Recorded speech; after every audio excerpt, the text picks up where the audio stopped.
Old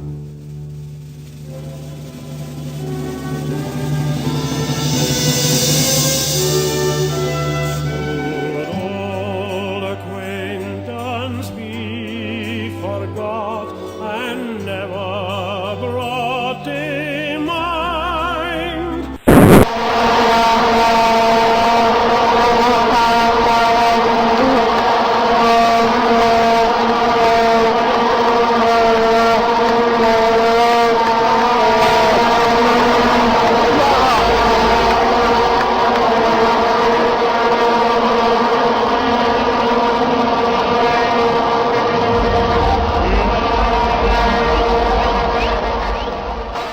Happy New Year! And believe me, we can't fast enough get rid of this complete train wreck that was 2010.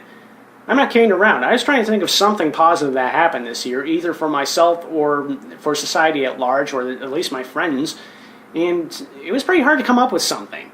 I mean, all I could think of was that a couple of school friends of mine got married. I had an alright vacation in Vegas. I got in touch with this very nice young lady online. And, oh yeah, Saxon, Praxton, and Penny Wapika finally started going out. That's pretty much it.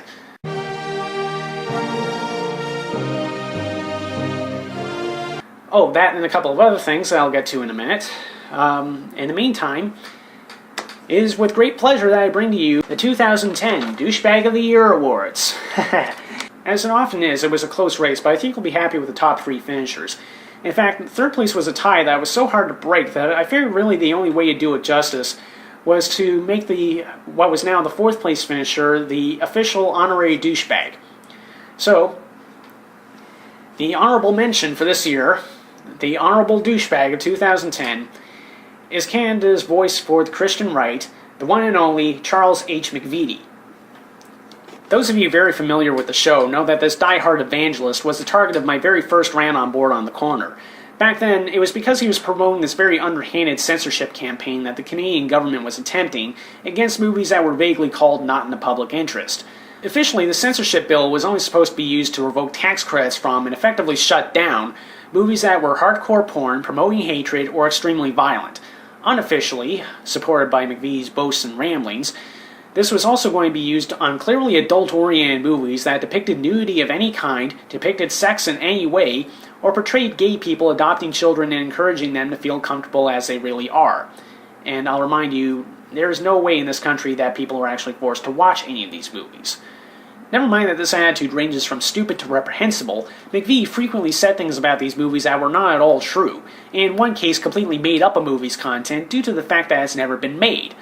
Suffice it to say, his censorship campaign fell flat on its face, though being the insufferable Puritan that he is, McVitie blames the government for caving into liberal special interest groups, namely artists who actually tell the truth and don't talk like they're in the KKK. This year, McVitie stooped to a special level of what one of my fans called arsitude. Specifically, when promoting the Harper government's plan to not fund safe abortions in Africa, something that we got international scorn for, by the way, McVitie went on CBC's Power and Politics, when the host brought up the very well-known fact that the Congo alone is not only the rape capital of the world, but women and children are violated all the time as a weapon of war. McVitie said, and I quote, "How many of those happen?" He claims it's rare, like 1 in a million, but actually it's around 200,000 a year that we know about. In any event, it's very real, it's been proven, and the so-called minister insists to this day that it's a liberal hoax. Kind of like those guys that claim that the Holocaust was a Jewish hoax and conspiracy, you know? Since then, he's become more and more abrasive in his attitude towards the non-straight world, specifically calling transgendered people perverts while protesting them having any legal rights at all, and calling sex education in Ontario a way to make students come to school to become gay, something that caused his show on Crossroads Television to get axed for a couple of days by Canada's answer to the FCC. I really wish I was exaggerating when I said that it's only a matter of time before this guy breaks out the God hates fags signs. He just doesn't get that Canadians as a people are a very tolerant and accepting lot. Frankly, we aren't so hateful as to think that everyone born differently from us or worshipping a different god, if any at all, is a troublemaker that has to be rounded up. He also doesn't get that screaming to all around that the sky is falling just because, for instance, the word God has been taken out of the Girl Guides pledge is pretty fucking stupid. Especially coming from a guy who just makes things up when reality doesn't support his bullshit. Incidentally, even though the guy's official title is Reverend Doctor, he didn't get ordained by a credible school, and his doctorate is completely honorary. That should tell you a lot, like why he laughs at the idea of helping people, and why he calls equality campaigns hate speech. Mr. McVitie, when you lie through your teeth, distort your own savior and make him sound like Hitler, and have utter contempt for the laws of your country, you have a ton of nerve claiming to be a better role model than people who are attracted to their own gender, accept people as they are, and generally don't have a massive chip on their shoulder. And remember, judge not, lest ye be judged. I've let this linger for long enough. So without any further alliteration, I present to you the top 3 finalists for the 2010 Douchebag of the Year. In third place, decided by the virtue of sheer public outrage, is Canada's brand new answer to Tiananmen Square, the oppression and police violence at the G20 summit in Toronto in June. Specifically, I'm singling out Toronto Police Chief Bill Blair for not only lying repeatedly to the public about what powers he had, how dangerous the protesters actually were, how violent and illegal the actions of the security force were, and how much he cooperated with the investigations into the incident, but for apparently demanding these special powers in the first place. This leads me to Ontario Premier Dalton McGuinty, already one you can't accuse of being very bright, for quietly enacting a kind of martial law that the cops used to invasively search, arrest, and intimidate people who were nowhere near the summit. Also included are the unknown officials who ordered the police to do nothing when a handful of so-called Black Bloc anarchists wrecked a stretch of Yonge Street, and the known federal officials who insist that the police did the exact right thing by beating up law-abiding citizens. This leads me to Toronto's government, particularly former Mayor David Miller and new Mayor Rob Ford, for respectively praising the police and saying that they weren't brutal enough. This also includes Constable Adam Josephs, known now as Officer Bubbles, for arresting someone blowing soap bubbles at him and suing various YouTube users for making fun of him, all of which is totally legal.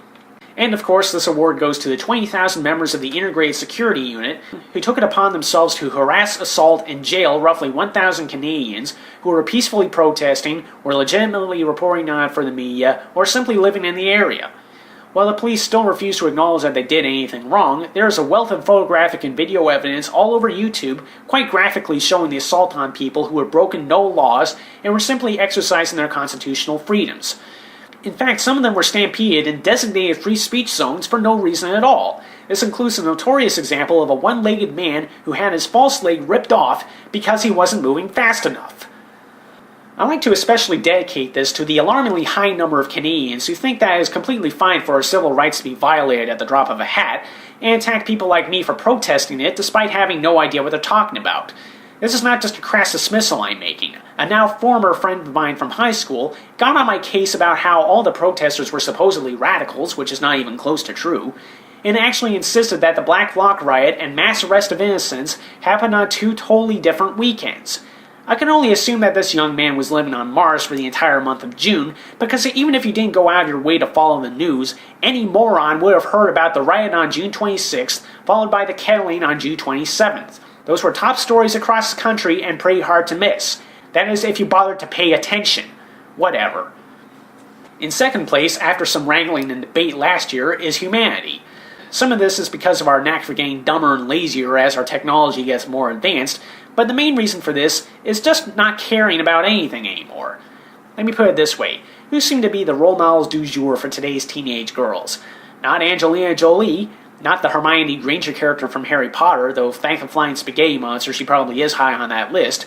No, it's Miley Cyrus, a possible drug user who was doing pole dancers in front of kids before she turned 18, and the Bella Swan character from the Twilight series. That's right, young women across North America are looking up to a perpetually depressed, manipulative bitch with literally no interest besides trying to bone a physically and emotionally abusive vampire, and that's when she's not leaning on a controlling werewolf who's arguably molested her in the most recent movie. Not only that, but when this guy who she has no chemistry with at all dumps her, she thinks that the totally reasonable thing to do is sit around for 4 months and then try to kill herself. Girls, excuse me for being blunt, but are you really telling me that you can't do better than this? You might be wondering, who created this pathetically weak and unlikable role model anyway? Well, you could be forgiven for wondering that the guy who wrote Basic Instinct and Showgirls decided to write tween literature, but no. Bella Swan, like every other Twilight character, was created by a Mormon mother of 3 sons who has almost never held a real job in her life. I'll leave it to you to decide how much that plays into Bella's personality. Either way, young girls of the world, please raise the bar a little, will you? There are much better examples to follow, trust me. And everyone else, we really need to step up and show the next generation better than what we've been giving ourselves. on that note, we get to the big moment. And, you know, as much as I prefer to do this show on tape and edit it afterwards, there are times when I really wish I was doing this live in front of an audience, because there is really no comparison to feeling the vibe from an audience that is engaged by everything that you're saying and who feels like they're actually participating in something, that they matter and that their voices matter. And right now, I'm about to vindicate them, if only a little bit. Ladies and gentlemen, Canadian Prime Minister Stephen Harper is the douchebag of the year. As you might remember, this time last year, Harper suspended Parliament to save his ass for the second time, this time to disrupt an investigation into the abuse of our Afghanistan war prisoners. Even when tens of thousands of Canadians came out in the middle of winter to protest, and the opposition parties actually hassled Harper in the House of Commons, threatening to have him charged with contempt, Harper still refused to cooperate. Yes, he supposedly handed the uncensored documents to a retired judge to decide exactly what can be revealed to Parliament without putting our soldiers in danger, but that legwork was supposed to be done back in the summer. What month are we in again? Oh yeah. Yet when it comes to hiding behind our veterans and abandoning them when they come home in pieces, he couldn't do that fast enough. Or appoint a conservative crony to Rights and Democracy, terrorizing the board members so badly that one of them has actually died of a heart attack, or had the nerve to say that pointing out how the Christian right influences conservative politics is a kind of hate speech. We'll leave aside for a moment that this is a guy who openly hates women and gay people. Then there was his hand in the aforementioned D20 disaster. Never mind that he forced the whole thing on downtown Toronto, and was completely fine with our rights being violated, no surprises there, and made us pay a king's ransom for that privilege. When he took Ayatollah McVeigh's advice to not fund safe abortions in Africa for our aid to the Third World, there were a lot of women's groups who were upset with that. In response, Harper not only cut off the majority of their federal funding, but one of his senators literally told them to shut the fuck up. Very classy. And yet, splurging countless billions of dollars on things like gazebos that will barely get used, jets that barely work, or prisons that we don't need at all, that's all completely fine. Then there was his universally hated idea to scrap the long-form census, making it nigh impossible for social services to get their work done. Not surprising from a guy who used to say that welfare and public hospitals were a form of communism. But again, going through the confidential records of our veterans just to discredit the ones who don't like the government, that's totally fine. Not to mention defaming and trying to censor a Scottish humanitarian just because he criticized Israel, while his cronies rolled out the red carpet for hate-monger Ann Coulter. Oh, and unilaterally extending a war in Afghanistan that no one wants to fight without any say in Parliament, and ordering the Senate majority to kill bills without any debate at all. And finally, single-handedly wrecking our global reputation so badly that Canada is not only a laughingstock instead of a respected nation, but we've been denied a UN Security Council seat for the first time ever. Possibly because we keep siding with Israel when they kill unarmed civilians, obstructing aid relief to Africa while propping up countless South American dictatorships and protecting our horribly inhumane minds overseas, and continuing to gouge efforts to stop climate change couldn't have helped either. I'm just saying. Simply put, Stephen Harper is indisputably the worst Prime Minister that Canada has ever had, and more people around the world are knowing it. He thinks that democracy is an inconvenience, and that civil liberties are a privilege rather than a right. He tells anyone gullible enough to listen to him that coalitions are treasonous in our democracy, when the only reason he's still in power is because the Liberals are supporting almost everything he does. For an economist who is elected specifically because he promised an efficient and accountable government, the guy has overspent more than any prime minister in history, and is also running a shady, secretive, and unprincipled government that is without precedent in Canada. Case in point, while spending all those billions of dollars we don't have, Harper tried to eliminate the long gun registry, claiming that it was a huge waste of money, even though it costs peanuts to run, and despite what the gun lobby claims, it is used all the time to save lives. In fact, virtually every cop and doctor in this country came out to support the registry. Even the RCMP issued a report supporting the registry. Except that Harper suppressed that report until the registry was almost scrapped. Apparently, being tough on crime doesn't include actually listening to the people who fight crime on a daily basis. Personally, I find it very amusing that pretty much everything that the Harper conservatives criticized the Liberals for doing while they were in opposition, Harper personally is now doing in spades. Except for one thing, I don't think that Jean Chrétien ever considered his fellow Canadians to be the enemy in a war that was entirely in his own mind. So hopefully, the ceasefire and Harper's surrender won't be too far away. In the meantime, Prime Minister, congratulations on finally winning the Douchebag of the Year award. You really do deserve it. Enough said. And Happy New Year, everyone!